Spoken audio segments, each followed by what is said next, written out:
welcome back to Anime on the Sea to Sky. Sorry it's been a little bit of a delay, especially with trying to get a lot of these things out the door after not being able to get a lot of plans ready towards the end of January, and then feeling a little hoarse after returning to the ice to play hockey for the first time in a month.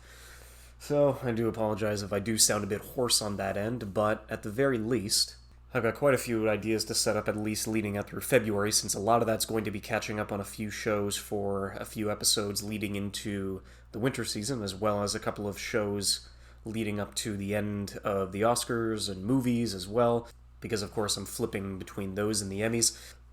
I was finally able to go through and watch the second season, or at least get started on the second season of The Bear, considering that was probably one of my favorite shows of the last year, as well as a couple of other things that are going to be getting some live-action treatment that I'm going to be able to talk about later in the episode. But outside of that, a few new teases of shows coming out of Aniplex when they ended up holding a couple of reveals on their website back in mid-January, where they have a new anime under the acronym O, as well as a new title under M, which I was thinking about. Big O could have been a potential thing that they could have brought back, but then when they're going to be doing the exact same thing, it's like, oh yeah, no, we just have something underneath the letter M. It's like, okay, I will keep the Big O out of this, but outside of it, there's not necessarily a lot leading up to things that are rising up through the news, but Rising of the Shield Hero is going to be getting a fourth season.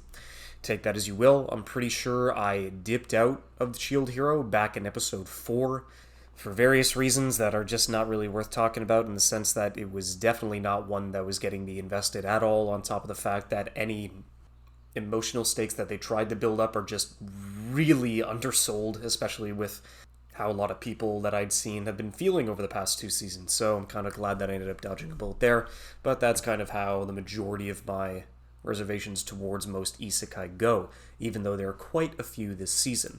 Although there was another movie that ended up getting announced, which basically is combining the screenwriter for Love Live, Juki Hanada, as well as a video production group, Hooray, which does focus on a handful of music videos, and they're going to be coming out an original film called A Few Moments of Cheers later in Japan in the summer, which is mostly just something that whenever anything music-related is involved, that's one way to get me invested into anything that they're trying to go through, original or otherwise, since it's a very basic story where all they've given us is that there's a high schooler who makes music videos in his spare time, and he meets a teacher on the street who had given up on music, but she was essentially doing a lot of busking in the streets of Tokyo, and having an opportunity to essentially freeform play on her acoustic guitar in the middle of the street. And so I'm curious to see how the rest of that's going to go and what relationship they're going to take. Is it going to be a Garden of Words section, or is it going to be a budding friendship between these two people who are passionate about different points of the music industry? So, at least in that case, only time will tell. A lot of the video game industry has just been turning their heads around for what everybody, of course, has heard about in this case, which is Palworld. And I don't think it's something that I'm going to jump into at this point, even though it's already sold over 8 million copies in its early access. And with a lot of the complaints and the potential lawsuits coming out through the Pokemon Company, especially with all of the people who defend that company, where it's kind of like, oh, this is too ridiculous. Oh my god, why is everybody jumping on this kind of a bandwagon? This game is just going to be over. It's going to be dead in a few months. Whereas they're the ones that still consistently play the same game over and over for the past 2 decades, and yet they're going to legitimately go on somebody who is trying something, which, to be fair, is a very bare-bones combination of Dark Souls, Minecraft, and Pokemon. But it's just kind of like, I could not care less about the rest of it. What I'm really curious about is, considering how ridiculously strict Nintendo comes to any of their properties whenever it comes to copyright, the fact that it's still been out for more than 2 weeks and we've only heard like a baseline statement from them definitely feels like they have something cooking. So if Nintendo and the Pokemon Company will let this slide, then that definitely gives a lot more opportunities for people who have been trying to make a Pokemon adjacent RPG game in the future, and will give them a lot more liberty whenever they decide to think about any kind of games that they might create in the future. But for me, personally, January 5th to the 12th is just going to be absolutely nothing but playing the Steam access at Steamfest for Stormgate. You are not going to be seeing me for quite a bit. That's kind of why I'm hoping the episode that I'm going to be putting out next week is going to be done before that, because I definitely feel like any free time that I'm going to be getting in between that week is going to be spent directly on Stormgate, as it's going to be the first opportunity that I'm going to have to step back into the RTS landscape. Ugh, man, just skating really fucking takes a toll on you. But at least for the shows in particular for the Winter 2024 season, it's kind of been, at least the first 12 shows that, or the top 12 shows that are leading out the charts at this point, 7 of them are sequels, and 5 of them are either original or ones that are adaptations but are starting to go this season. But in particular, the ones that I have not jumped into, one of which is the most popular show coming out this season, which is Solo Leveling. Knowing where it's coming from, knowing the baseline, I'm not necessarily too curious about how it's going to go. It was definitely not helping itself where they did a 2-episode premiere of Solo Leveling at the cons in America recently, but when they decided to air it, they didn't do it as a back-to-back, they only did it as a single episode. So I would totally imagine for people who were excited about the reception that it ended up getting at the cons, watching the first episode and still being slightly confused as to where it's like, that's it? There was no other legitimate fanfare towards the rest of it, and it did finally start picking back up, but it definitely, even though it is the most popular show of the season, it is definitely not getting as much traction as I would have expected. But for the sequels that are coming out that have been stretching out to this season, the only reason I'm not watching The Dangers in My Heart is because I am up to date with the manga, and I am content enough to just watch clips on YouTube to kind of see how they've been going through and adapting, because I like this story, for sure. But in terms of the fact that I didn't watch the first season, and now the second season is already in full swing, I don't think I will do that until it starts to catch up with the manga itself, which, considering the positivity and the affection that a lot of people have been giving off of this adaptation, odds are we're going to be seeing this manga get adapted all the way through.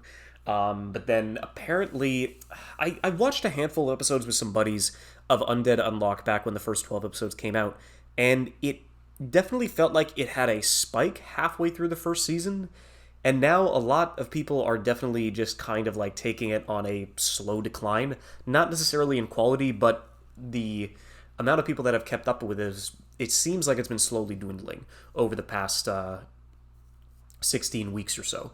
But it's not necessarily one that I've also been like jumped to. The idea is interesting, and the one fight that I did end up going to see was cool, but also it's kind of not something that's essentially gripped me and brought me back into the world, so I don't necessarily know when I'm going to get back to it on my own, but I don't know. Time will tell. Another show that's coming out this season that it's interesting. Hokkaido Gals, which there is a longer title for it, but essentially there's only one show that I could be referencing, so I don't have to say the entire mouthful. I remember reading this in the first few weeks when it started getting published, and I really did enjoy it. I liked the dynamic. I liked seeing, even though it is I think it's a trio of girls pining after the same guy, and all of them are either Galish or Garu or some like relation in between. I mean, I know one of the girls is a gamer, XD, but it's not something that is like too ingenuous, but is definitely one that gives her a connection to the main character that the main girl does not. And seeing the back and forth between a lot of the shows coming, or a lot of the relationships inside of it, it was an enjoyable read up until a specific point in the manga where it takes a huge turn. And I think people watching it this season are going to be fine. That turn does not happen early enough in the 12 episodes that we're going to be getting. But I don't know, it's just not...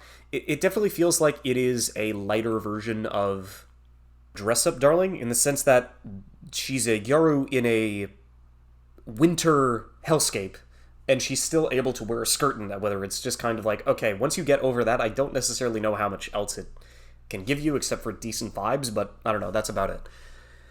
And then two of the top 12 shows this season both of which are sus in their own ways, but they are very much being ecchi on top of themselves. Although it definitely feels like now these last two shows, which are gaining traction as they are two of the top 12 of the season in terms of popularity, Gushing Over Magical Girls and Chained Soldier are two which I'm following the discussions around, but it's not necessarily anything that I do need to keep up with. I do believe that it's definitely one that is garnering that specific audience for different reasons, although Chained Soldier wears that very much so on its sleeve while giving action, whereas Gushing Over Magical Girls is very much specifically pointed towards getting this set of characters in various fetishistic scenarios, considering that the main is definitely a sadist, but kind of seeing how the rest of this was going to go, since I'm trying to remember. The main girl got introduced in, like, there was a 300 waifu thing that optional objective and his buddy did, and apparently the main magical girl goes through an arc, but the rest of it is essentially not even thinly veiled. Like, this is, okay, I want to take these magical girls and put them in every other fetish imaginable for the section of an episode. And for me at that point, it's already making waves in Japan. It is going to be selling. I think it's definitely already broken even for sure. I think it's either like 5,000 or 6,000 currently pre-ordered on the Blu-rays. And they definitely know what they want to be getting inside of that. But for me personally, it's just kind of like, I'll just stick to my other websites. It's totally fine. Everybody can be fine with this. There is a little bit of comedy, especially when apparently a lot of the characters do get set into horny jail, but yeah, it's definitely not something that's too much of a priority for me at this point.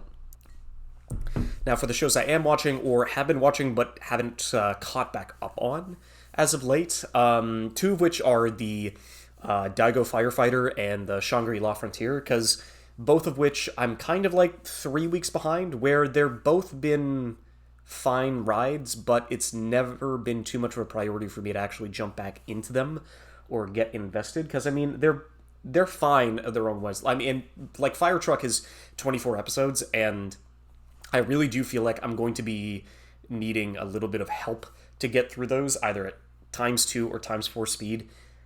I do have a really bad habit, especially when it gets, because I'm already here.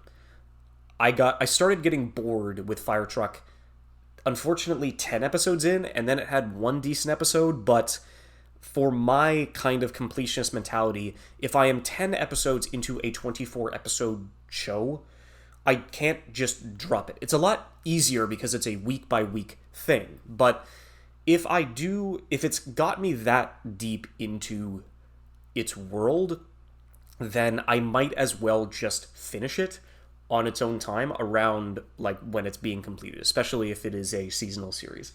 And then Shangri-La is kind of the same deal, where it feels like the luster is wearing off, but I'm kind of curious to see what different ideas that they're going to be able to fit in towards the end of the series. Only time will tell. A live-action series that is the same deal, where I watched the first episode, and I do have some expectations for,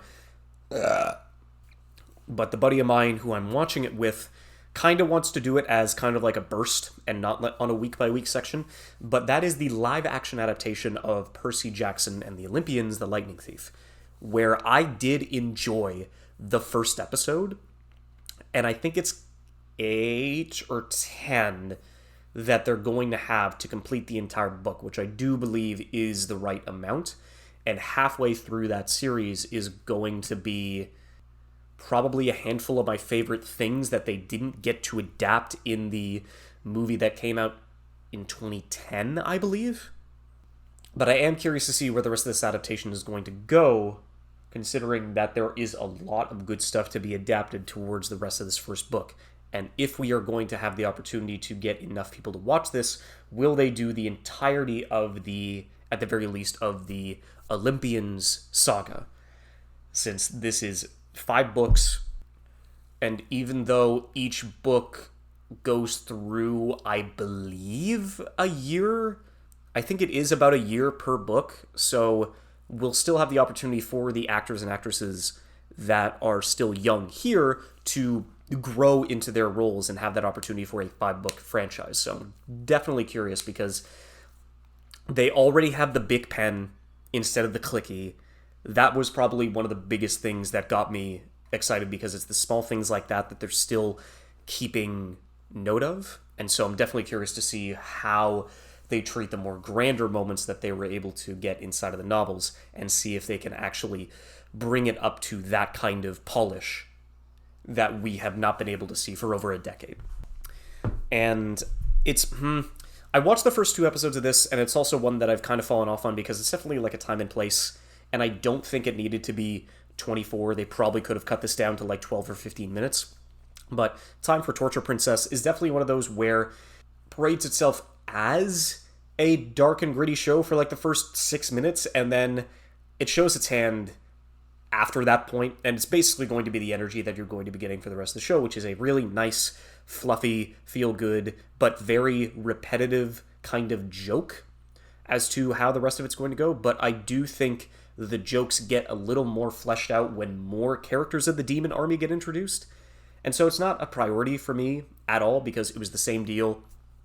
It was a nice thing for me to read week by week when I was going into university, and seeing it get an adaptation now, I do know that a lot of the jokes are still going to stay very one note, with different variations on either relaxation or activities or foods that they're going to be able to tempt the princess with. But it's definitely one where I would find that anybody could enjoy this if they're looking to get a little bit more of a relaxation. Although I do think that it should be at the minimum 1.5 times speed, because for this very short gag manga to be a 24 episode show weekly, it's just a bit too much. So I don't know. It's definitely depending on what you're looking for. But for the shows that are carrying over from the previous season, Frieren is still Frieren.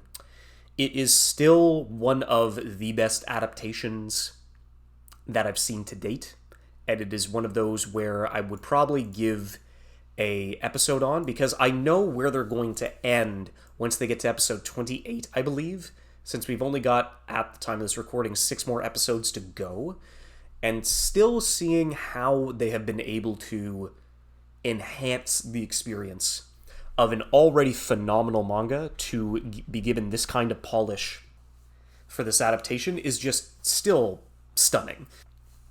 Essentially, the mage exam that we're being taken, it's not, I guess a battle royale is a way that you can describe this, where it definitely is a lot better now, because for most of the stuff that was happening, and especially it's tough for somebody who has been reading a, not even a weekly publication manga, but for Frieren as it's a monthly serialization. Having a lot of these arcs, since Frieren can just be a single chapter episode or piece where they can tell a story and the story is done and they continue to move on in their journey.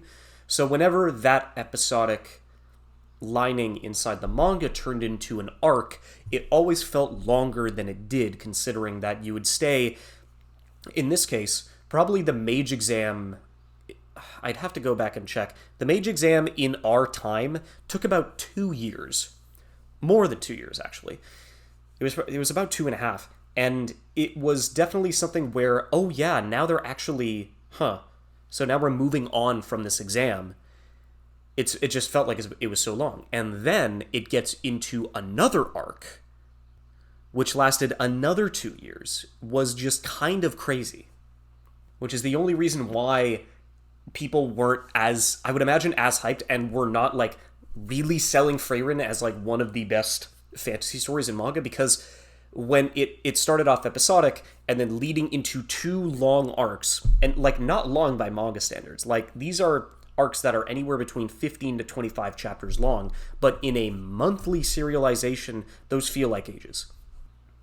We definitely did not feel like Frieren for the majority of the weights of those chapters. However, seeing a lot of this exam go by on a weekly basis has helped the pacing so much more, and just adding to the experience of watching this, because it looks phenomenal, the jokes are still landing, a lot of the new characters are being introduced.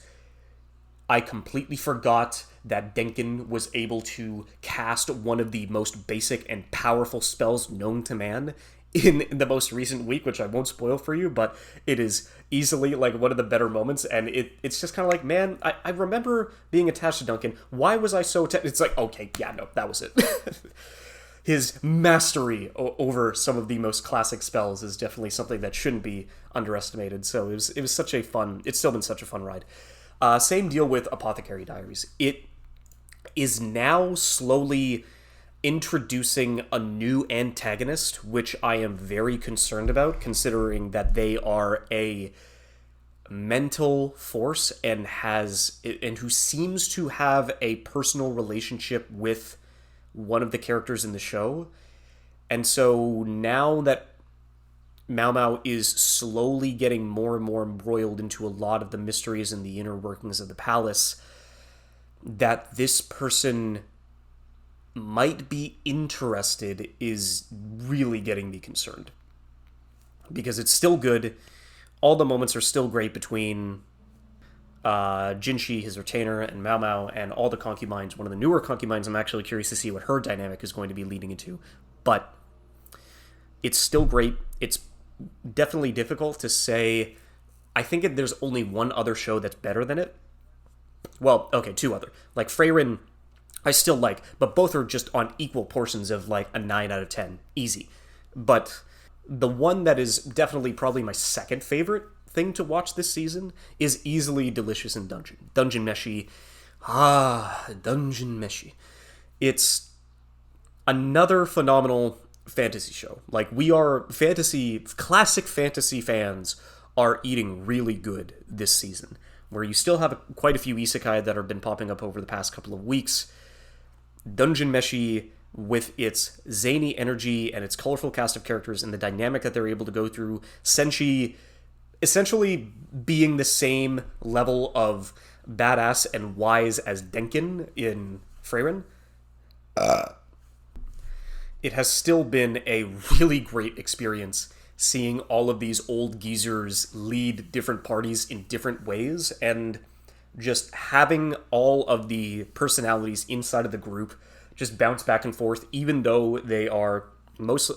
I mean, 3 of them have been partying together for a while, but just the dynamic that Senshi brings into this, and how he relates to others and helps them be better versions of themselves, and is still a very annoying and pragmatic geezer, but how, like, the energy that he infuses and the passion that he does with the relationship and the overall biome and structure of the dungeon that he tries to keep stable is definitely one that is a twist on a dungeon that I have not seen in a while. I didn't start reading Dungeon Meshi for quite a few years. It's one of those where I read a couple of chapters in between the middle of the story, and I was really invested, but then that was around the time that the anime got announced, and it's like, okay, I know that I like this source material, and I haven't really been spoiled too much on the middle chunks that I decided to read, so I'm just going to go into this and wait for the adaptation to come out.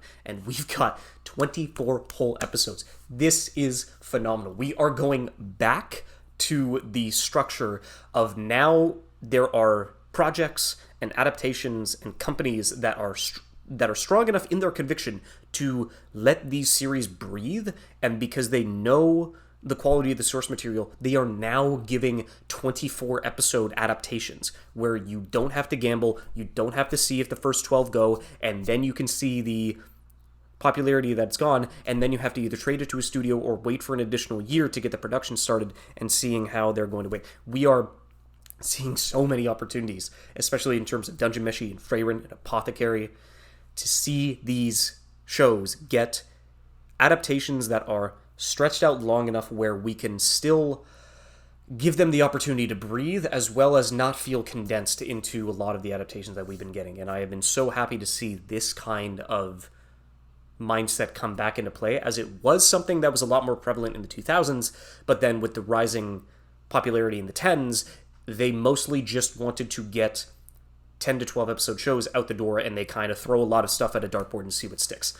But now, if you have properties like Dungeon Meshi, like Freyrin, like Apothecary that you know need to be expanded upon for more than 12 episodes, but they know the quality of the story is there and all they need to do is let the people inside the production do their magic. That is all I need to see.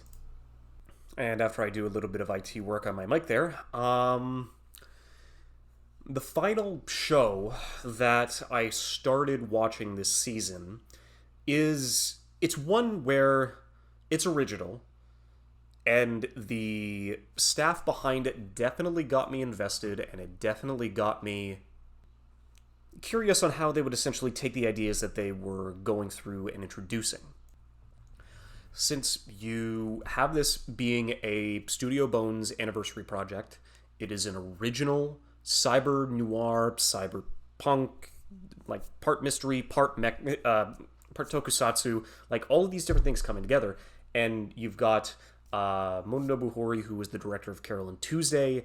You have the mecha designer from Mobile Police, Pat Labor, Rasafon, Star Blazers, the character designer from Cowboy Bebop, the music composition from Bell, and the screenplay writer from Across Delta. And all of these collective talents are collaborating on this one project. It got me interested and invested, but the first episode came out and the action was serviceable. It's gotten better over the past, like the action scenes that have been coming out between episodes 2 and 4 have definitely expanded and definitely like got a lot more fluid and a lot more like creative and fun. It's just the major problem that I have with this is its world building, which is normally not something that I prioritize. In terms of like my hierarchy, the thing that I prioritize the most are the characters. But the characters themselves have been given so little information that there's nothing a lot for me to go by.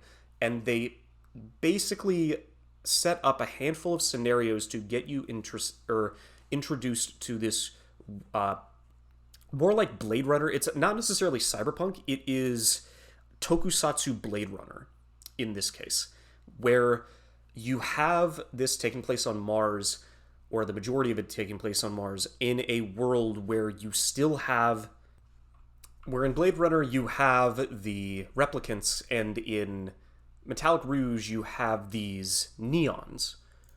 And essentially the more I know about the world, the less it makes sense about how we got to the current point we're at now, since the first episode throws a lot at you where you don't know what's going on, you don't know why, where essentially the main goal of the series is that you have this handler, Naomi, who is in charge of wrangling Rouge Red Star, who is also a Neon, who is charged with hunting down the Immortal Nine, who are neons very much like her that can like shoot up and become tokusatsu, fighters. And so that's the basis of the story. It is about them.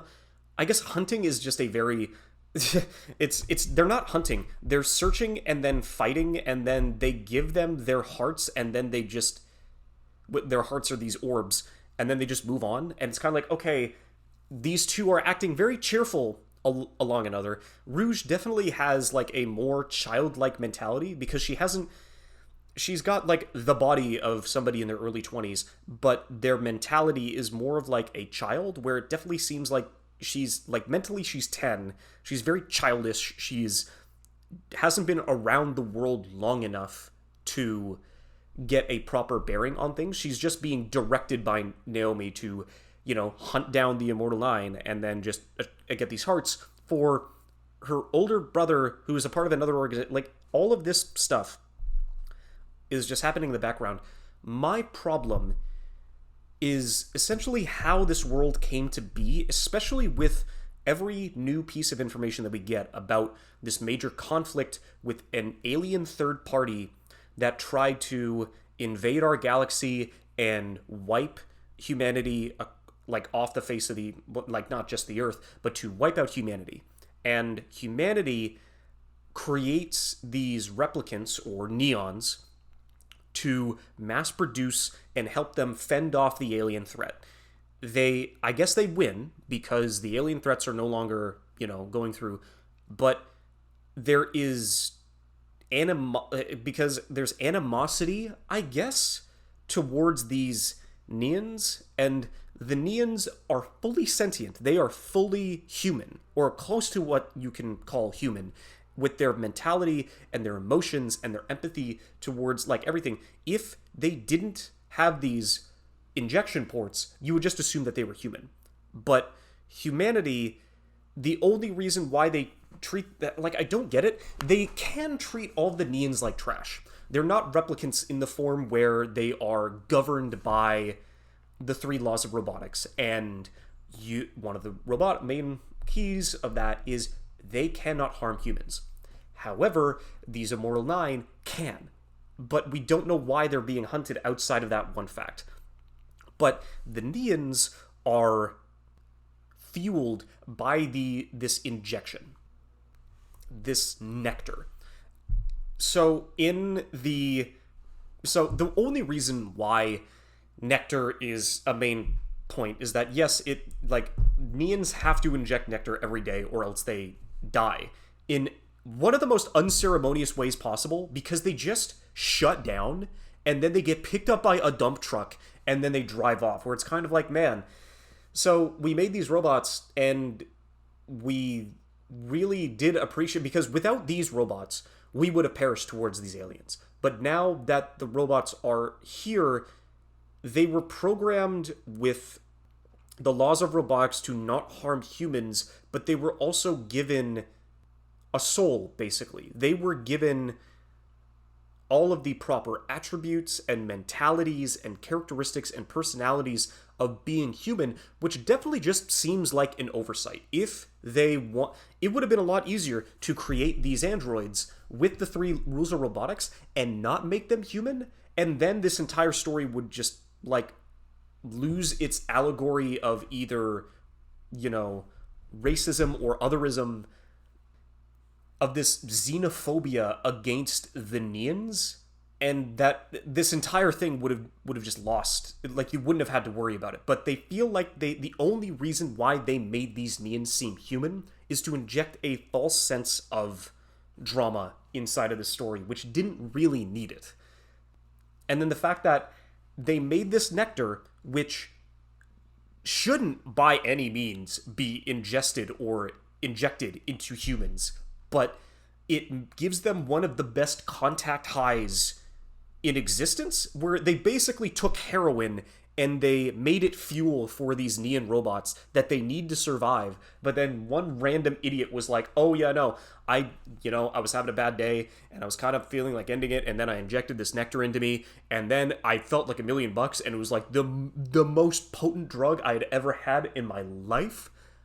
And somehow it's also the fuel for these things, which creates another false pretense of conflict, where it's just kind of like, whoever designed these Neans, 2 major flaws off the bat, where it's just, why did you make their fuel give humans the best high of their lives, and why did you make them human if you wanted these machines of war to help you in an endeavor against an alien threat? Why would you make them human? Because in the event that you lost, humanity's wiped. That's fine. That's totally it. In the event that you win, now you have this workforce that still is human, but is essentially causing nothing but conflict across the entire galaxy that you're a part of, because now they want rights, but they can't harm humans. And so they're essentially just never going to get what they want. And so it's just this false sense of tragedy and sadness that just doesn't work inside of the story at all. We've already seen allegories for that, and there was a reason why the replicants in Blade Runner wanted to go. It's because they had a short life. They were given a set amount of time for their bodies, and they were looking for more of a reason to live. And they could still harm people, they could still act in their own way, and yes, they were completely prejudiced against, but the reason why they were a legitimate threat and why it was something that was naturally a part of the world is that they could actually fight back. Like, you can't give me this newly formed android race of random people and then just try to make me feel sad about them because their very existence causes conflict and a lot of plot holes inside of this already needlessly complicated show. So at the end of the day, the action's been getting pretty decent. I don't know about the relationship between the main two because it's not a good relationship to hold. It is literally just a 10-year-old war machine being, pointed around by this random chick who is who's really good at her job for reconnaissance, but we have no idea what her values are behind eating good food. And it's like, okay, we want you to be her handler. We need you to watch her go and point her in the direction of the Immortal Nine Neans, who are also of the same caliber and type of Nean as her, and just kill them and recover their hearts and bring it back to us. It's like, okay, why? It's a lot of the why. Why are these characters doing the things that they do? And it's easier to figure out what Rouge wants to do because she's a child, because she doesn't know any better. But there are too many questions posited in these first 4 episodes, and none of them are answered. And we also don't know, is this going to be a 12-episode show, or is this going to be 24? I would have to say 24, because there is no possible way for this original project, with everything that they have set up in these first 4, to end in 12. There is just absolutely no way. So it is Metallic Rouge, as most original productions go. The reason why I keep coming back to them is that they could either be just unfortunate, depressing dumpster fires that just essentially collapse underneath the weight of their own ambition, or you do have the opportunity to make something original and to make something more akin to a modern classic that will stand the test of time. Metallic Rouge currently is not going down that path, but at the very least, I'm curious to see where it goes. So hopefully I'll be able to get this out today. I will get my movie-based episode out next week, and then probably the week after that, even though I'm setting up all these schedules, which I have no idea if I'm going to be able to complete them or not, and then the next episode after that will probably be either Letterkenny or a look 10 years in the past. Only time will tell. Cheers, have a good one.